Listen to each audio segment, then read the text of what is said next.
Yeah, I'll react to that, sure. Okay, guys. The Persians are coming. Belisarius is getting some offers, and Justinian's getting worried. Let's go. Belisarius, War and Plague. My name's Connor. Hello. Preemptive like. Let's do it. Ready? 540 AD. Khosrow, Sassanid king of Persia, is invading the Eastern Roman Empire. His huge army marches along the banks of the Euphrates River. Sura falls before them. Hierapolis is ransomed for 2,000 pounds of silver. Berea burns. Then, to the horror of all Romans, Khosrow takes Antioch, second city of the empire, the Roman capital of the Near East. The city burns. Soldiers flee. Civilians are massacred. The historian Procopius writes, "I become dizzy as I write about such a great calamity and transmit it to future times to remember. I cannot understand why it should be God's will to exalt the fortunes of a man or place and then to obliterate them for no cause that is apparent to us." After years of victories, Justinian's empire is rocked by this devastating onslaught. The emperor can send only his cousin Germanus and 300 soldiers, with a promise of a great army to follow. But there is no great army. Roman forces are tied down fighting Justinian's wars in the west. Instead, he will dispatch his greatest general, Belisarius, and pray for a miracle, little knowing that the empire is about to be plunged into an even greater catastrophe, unlike anything the world has ever seen before. Let's do it.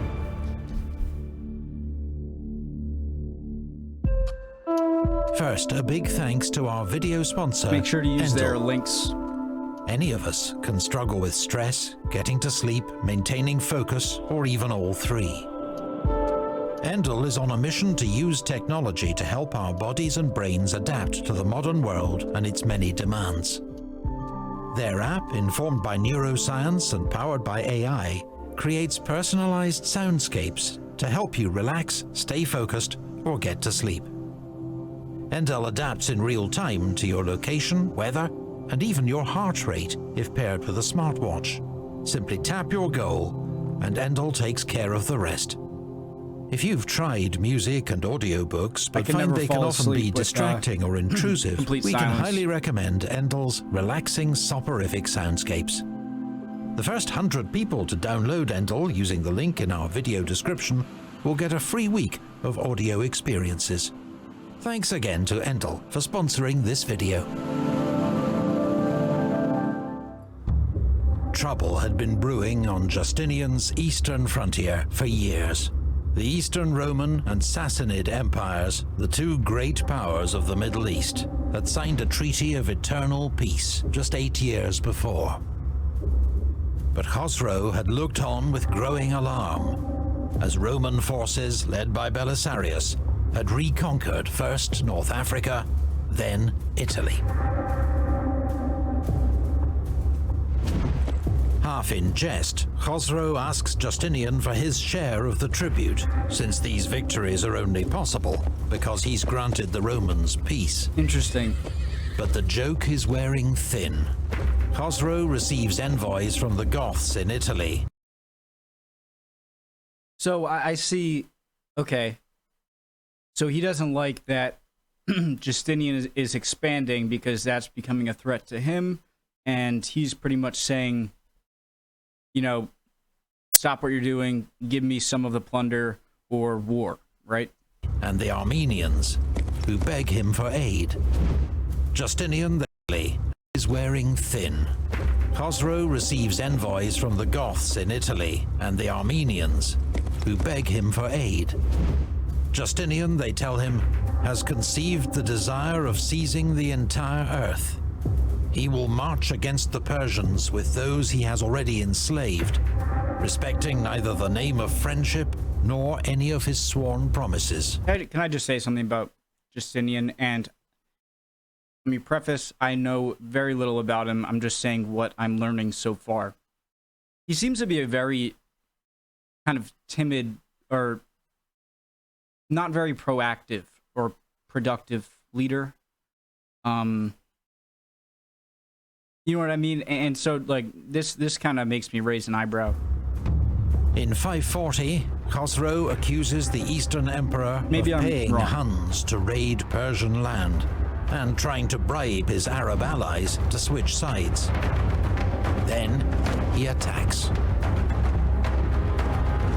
Justinian has stripped the frontier of its best troops to reinforce his army in Italy. There is no Roman force that can stand up to Khosrow's invasion.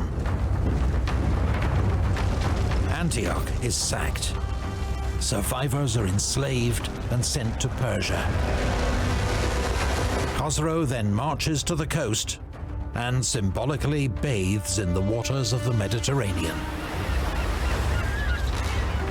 He moves on to Apamea, where... That must be a big deal for any Persian conqueror, because, you know, that's kind of at the distance where if you hit the Mediterranean as a Persian, you know, you're pretty far into that territory, and so it must have been pretty powerful. Like, wow, we're here. He demands 1,000 pounds of silver, but lets the priests keep their piece of the true cross.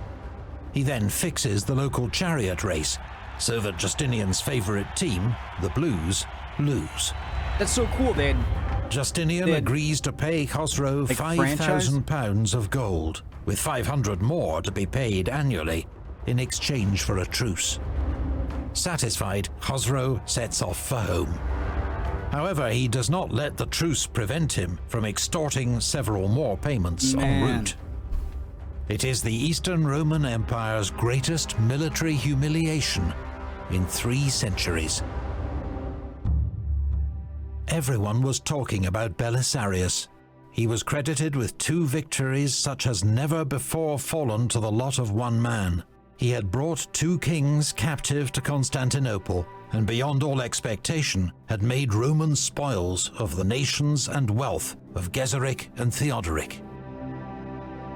In the Eastern Roman capital, Belisarius has been welcomed back from Italy as a hero.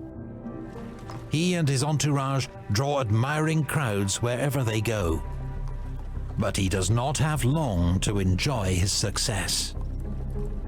In early 541, Justinian sends Belisarius east to take command of Roman forces in Syria and ensure there is no repeat of the previous year's disaster.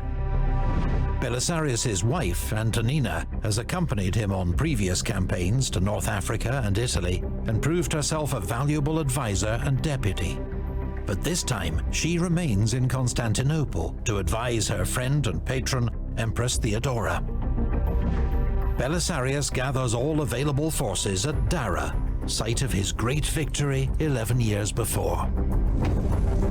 He has his own household troops, the elite Bucellari, Ostrogoths who've joined him in Italy, Rome's Hassanid Arab allies, led by Al-Harith, and several thousand Limitani, the empire's frontier troops. Procopius does not tell us the size of these forces, so we can only make educated guesses based on circumstantial evidence. Understood. Local Roman forces are shaken by the events of the previous year. Belisarius spends several weeks reorganizing these men, re-equipping them, and rebuilding their shattered morale. When Belisarius learns that Khosrow and the main Persian army are far away in the north, campaigning in Lazica, he decides to go on the offensive and targets the Persian city of Nisibis. This fortified frontier city is too strong to assault directly, but Belisarius hopes the garrison can be lured out and defeated in battle, allowing his troops to rush into the city, mingled with the retreating enemy. Belisarius camps 5 miles from Nisibis, close enough to tempt the Persians to attack, but far enough that they can't easily retreat back to the city. But one Roman commander, Peter, camps far too close. Such a good channel. Worse, he ignores Belisarius' warning to be on high alert at noon, when the Persians are most likely to strike. The Persian commander, Nabides, spots this isolated Roman force and attacks. Peter immediately sends a rider to Belisarius calling for aid. But Belisarius and the rest of the army have already seen what's happening and are on their way. Before they can reach Peter, his force is hit by the Persian cavalry. After a brief fight, his troops scatter. 50 men are killed. A Roman standard is lost. When Belisarius arrives with reinforcements, he drives off the Persians, who retreat into the city, leaving behind more than 100 dead. But the loss of a Roman standard in such a pointless skirmish is a bitter blow. It's fascinating, the standards. Belisarius marches on to like how the standards are used as like a capture statistic, like casualties and weapons. Persian fort at Caesarion. His first attack is repelled. He digs in for a siege, while ordering Al-Harith's Arabs and 1,200 Bukhilari to cross the Tigris River and raid deep into Assyria. It has been many years since the Romans have raided this far into Persian territory. There is little resistance and much plunder.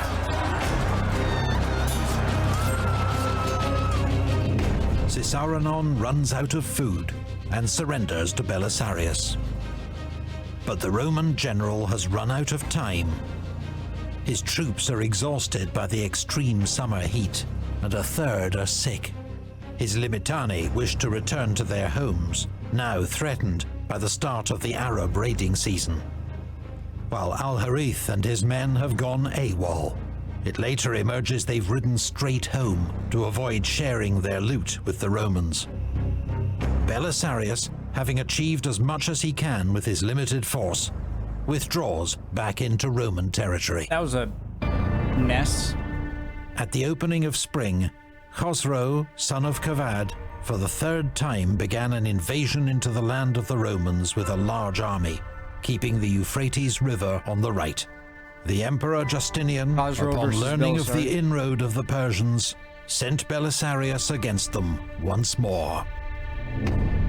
542 AD. Belisarius spends the winter in Constantinople. But in early spring, news arrives that Khosrow is preparing to invade again. Belisarius races back to the Eastern Front, using horses of the famous Cursus Publicus, the Roman postal service, with fresh remounts at every stage. A journey that normally takes a month can be completed in around 8 days. Local commanders warn that Khosrow is approaching with the biggest army yet. They want to hole up in Hierapolis and hide behind its strong walls. Belisarius has a different plan. If Khosrow were attacking any other people but Romans, this plan of yours would be safe and sensible. But as immediately after leaving here, this barbarian plans to fall upon some other territory of the Emperor, be assured that to die bravely would be better in every way than to be saved without a fight. For this would justly be called not salvation, but treason. So come as quickly as possible to Europos, where, after collecting the whole army, I hope to deal with the enemy as God permits. 1 second, guys. Good place to stop right there. Okay, go.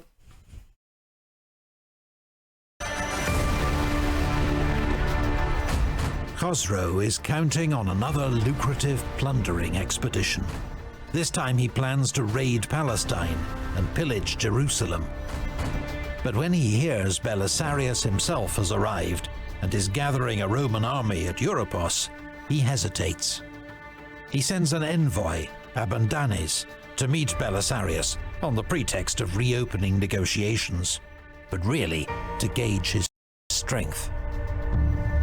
For almost the first time in 10 years, Procopius is not at Belisarius' side.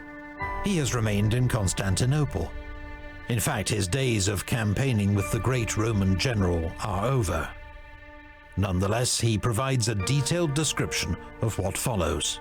Guys, that really makes me sort of hesitate to, not to believe these guys, but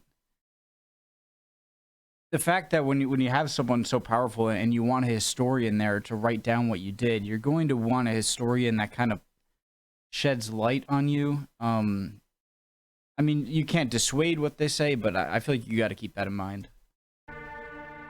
Belisarius meets Khosrow's envoy far from the Roman camp, surrounded by an imposing number of his most fearsome warriors, including Thracians, Illyrians, Goths, and Vandals. They have been hand-picked to make an impression. All are tall, strongly built men, armed to the teeth, and seem completely unconcerned by the arrival of a Persian envoy. Belisarius himself speaks in a carefree manner.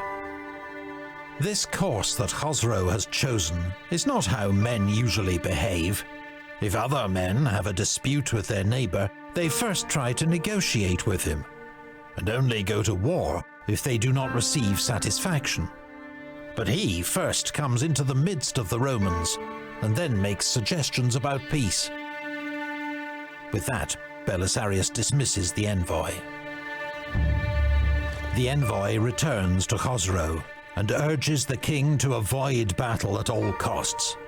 The enemy are not like any men he's seen before. They are formidable and disciplined. Their commander is wise and imposing. The king should withdraw as soon as possible. Wow. Khosrow takes his advice. The Persian army crosses the Euphrates and marches home. Belisarius appears to have bluffed a stronger enemy into retreat and saved huge swathes of the empire from plunder and pillage. According to Procopius, the Romans praised Belisarius. He seemed to have achieved greater glory in their eyes by this feat than when he brought Gelimer or Witigis captive to Constantinople. In truth, it was an achievement of great importance and deserving great praise, at a time when all the Romans were hiding in terror behind their defenses. Belisarius and his Bucellari, putting on a show that is so intimidating and deceptive that the Persian king abandons his campaign. It's a famous and memorable scene. But did it ever happen? What? Many historians believe that something even more terrifying caused Khosrow's rapid withdrawal. He'd discovered the empire was riddled with plague. During these times, there was a pestilence which came close to wiping out the whole of mankind. Now, in the case of all other scourges sent from heaven, some explanation or cause might be given by daring men. But for this calamity, it is quite impossible either to express in words or to conceive in thought any explanation, except indeed to refer it to God. The 6th century world is full of strange and mysterious phenomena. Sometimes even a highly educated man like Procopius can only record his observations and trust in God. It's always like when it's like, oh, I don't have an answer. God, it's humble and yet not humble at the same time, because it's humble to say, okay, it's God, I can understand it, and yet not humble because you're not saying, I don't understand it. But it's a different time, and I've said many times in different videos, if I had grown up back then and seen a lot of things that I didn't know what they were, I'm sure I'd be a very religious person. Of the year 536, he wrote, "It came about during this year that a most dread portent took place. The whole year the sun gave forth its light without brightness, like the moon, and it seemed much like an eclipse, for its beams were not clear, nor like those it usually makes.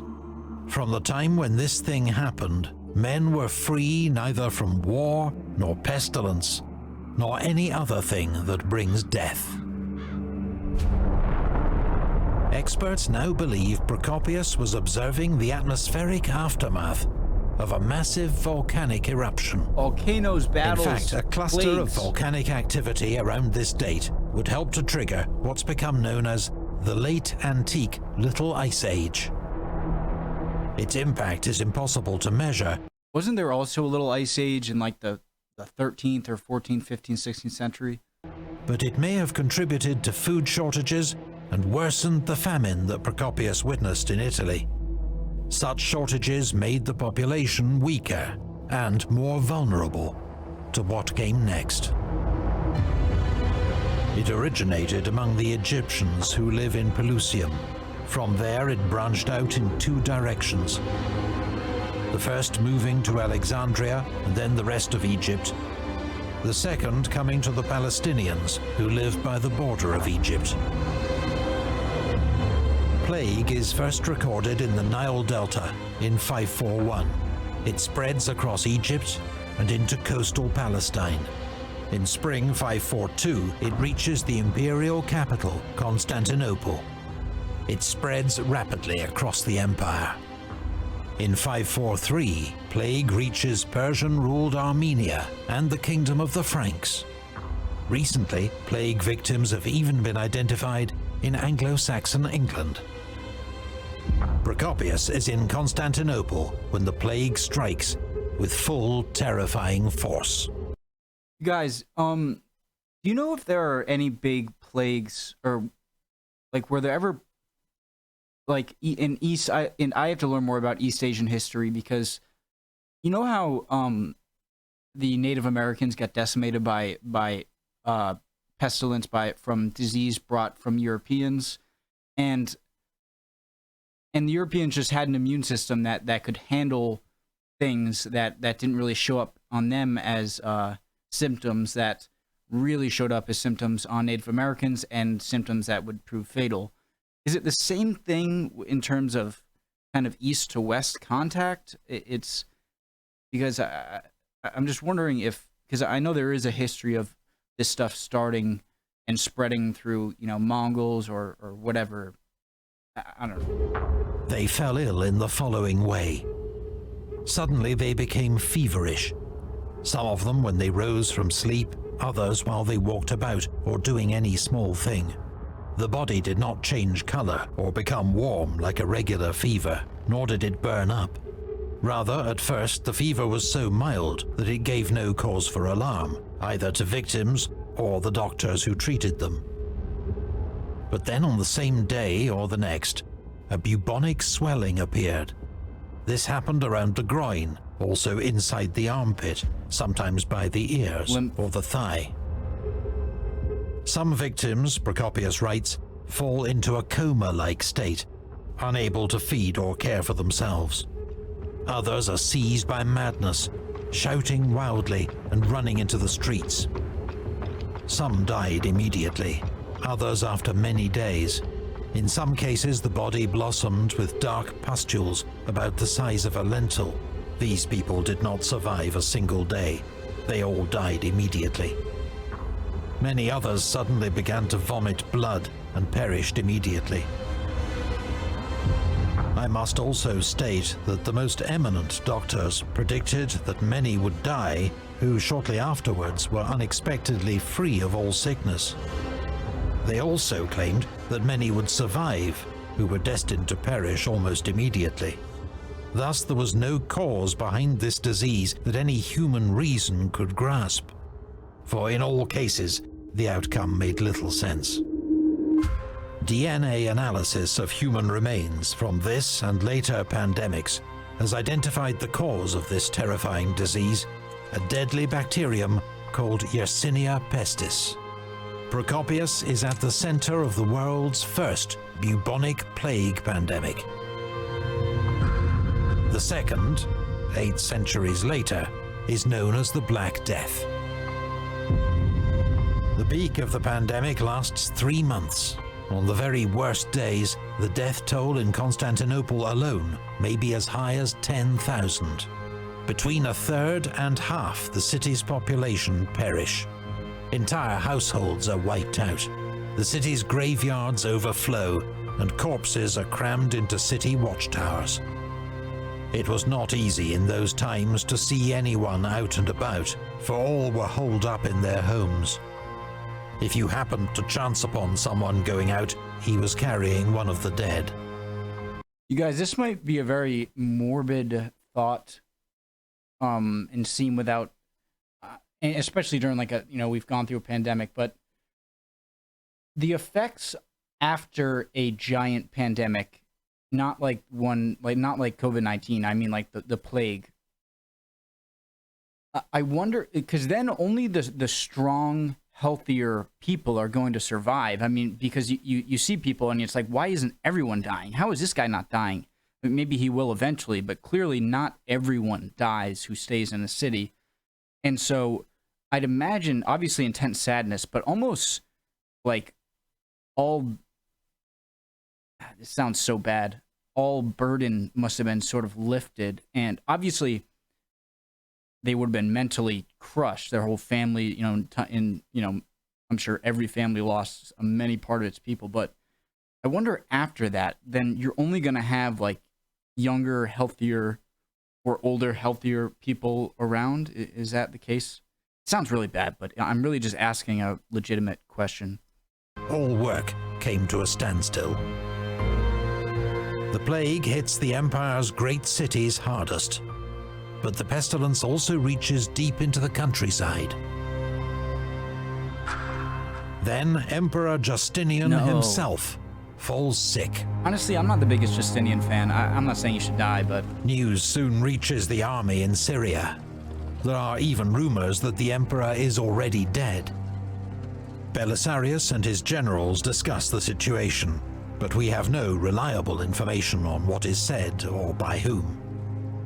His wife, Justinian Theodora, has no seems cool. children. The succession will be an uncertain and dangerous time. Their own role may be decisive.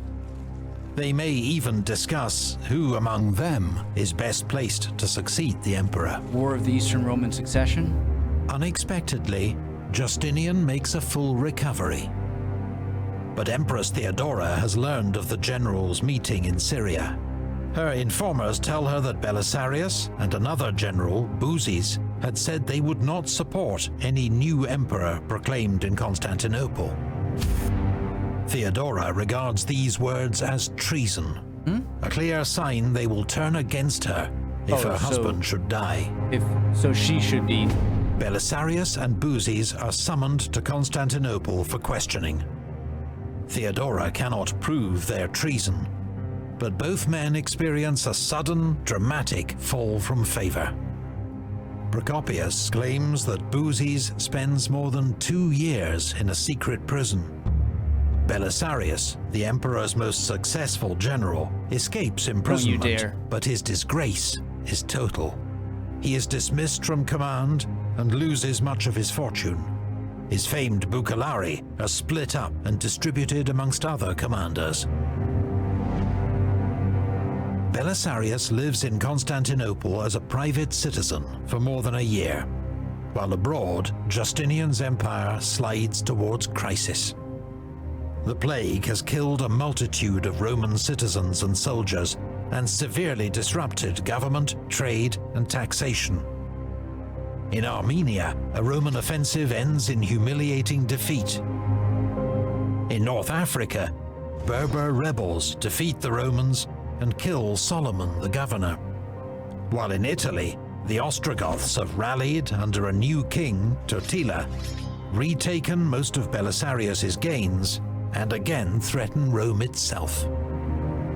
Justinian is desperate for a general who can take command in Italy and turn the tide of war. All back to Belisarius. 544 AD. Belisarius is recalled from disgrace and given back his old command in Italy. But the emperor has no troops to spare, and Belisarius's bucellari are still in the east. This time he will have only 4,000 recruits that he must hire and equip himself to reinforce the demoralized army in Italy.